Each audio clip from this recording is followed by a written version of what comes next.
Good morning, everyone. It's May 18th, 2019. I'm Eric. I'm here at Zero Hedge. Um, the mainstream media and our president, among others, would like us to believe that our economy is doing really, really great. However, there are many data points that say otherwise. And in this article, there are 15 numbers that reflect this reality. So let's get it. Number one, the following are 15 numbers that show how the global economy is currently performing. And this is from Max Slavo. No, not Max Slavo. What's that fucker's name? Michael Snyder. My bad. Number one, global exports are absolutely crashing and have now fallen to its lowest levels since 2009. And we have many tanker or cargo ships that are just sitting idle. So we're not getting a lot of the export or imports in, and a lot of exports are not going out. So how can there be a GDP if nothing is moving? Number two, U.S. auto dealers are dealing with a backlog of 4.2 million unsold vehicles. That is such a waste. You know, BMW, they don't produce a car unless it's pre-ordered. It would have been a smart thing for the other automakers to do the same, but they didn't. Number three, auto sales in Europe have fallen for 7 months in a row. Number four, Chinese automakers or auto sales fell a whopping 16.6% in the month of April. Number five, Chinese auto sales have now fallen for 11 months in a row, and this is an all-time record. Number six, U.S. auto loan delinquencies have reached the highest level since the last recession. Number seven, U.S. credit card delinquencies have hit the highest levels in 8 years. Number eight, in April, U.S. manufacturing activity unexpectedly declined by 0.5%. Number nine, thanks to the trade war, the price of soybean just dropped to the lowest level since 2008. Number 10, Party City just announced that it will be closing 45 stores. 11, Fred's just announced that they will be closing 104 more stores. Number 12, in April, U.S. retail sales declined for the second time in 3 months. 13, according to the Atlanta Fed's latest forecast, U.S. GDP growth is expected to fall to just 1.2% in the second quarter of 2019. 14. According to a new study just released by the Urban Institute, 40% of all Americans sometimes struggle to afford housing, utilities, food, or health care. Number 15. Overall, 59% of all Americans are currently living paycheck to paycheck, according to a survey that was just conducted by Charles Schwab. These numbers can get a whole lot worse too, by the way.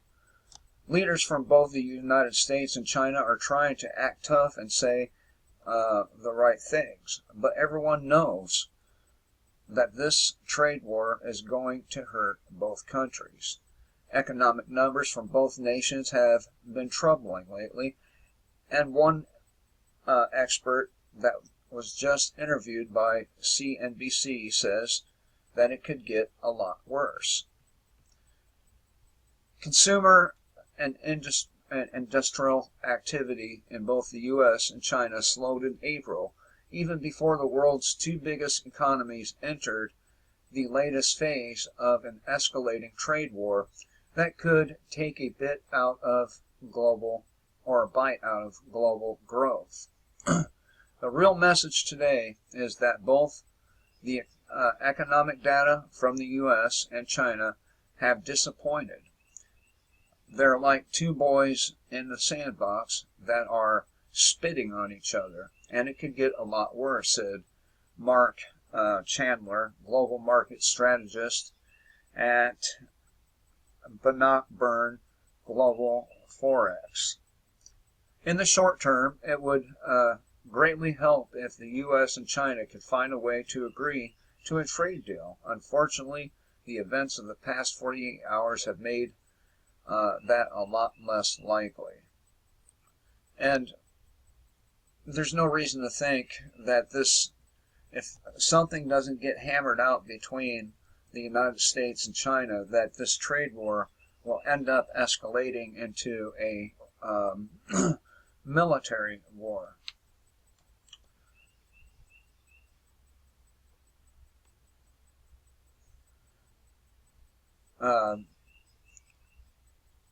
Trump has recently took a sledgehammer to Chinese telecom giant Huawei. I'm not sure if that's the correct pronunciation of it, but this company was accused of inserting spyware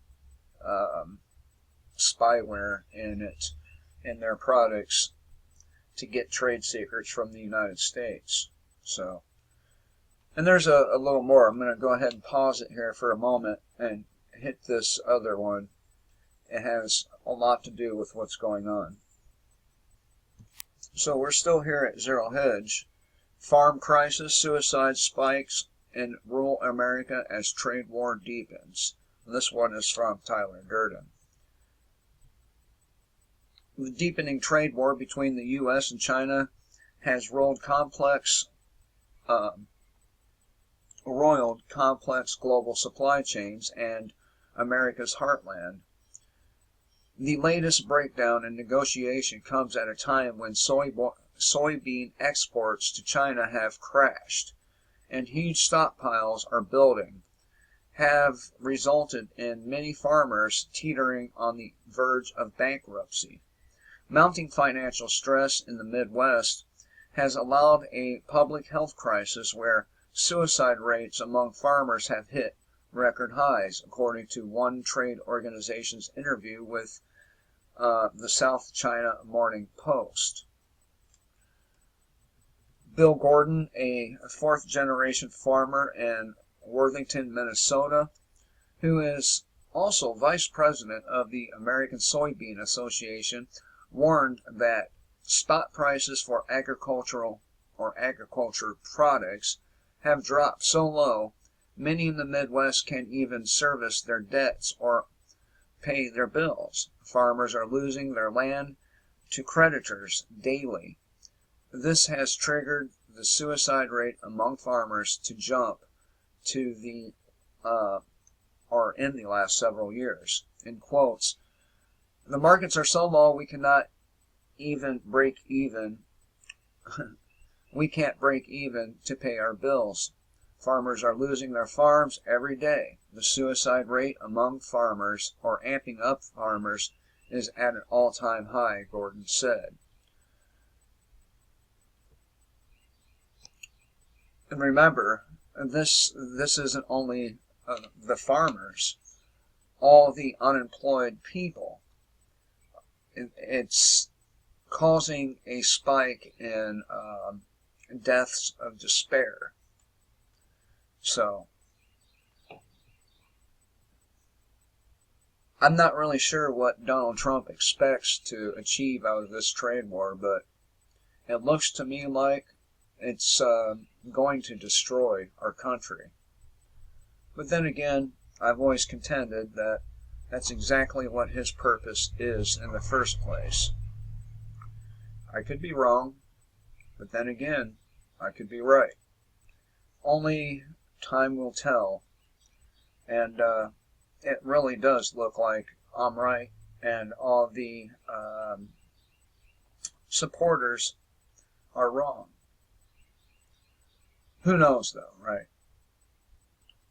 Anyway, thought I would share this with you. I hope every one of you have a great day. And until next time, kill the state, live free.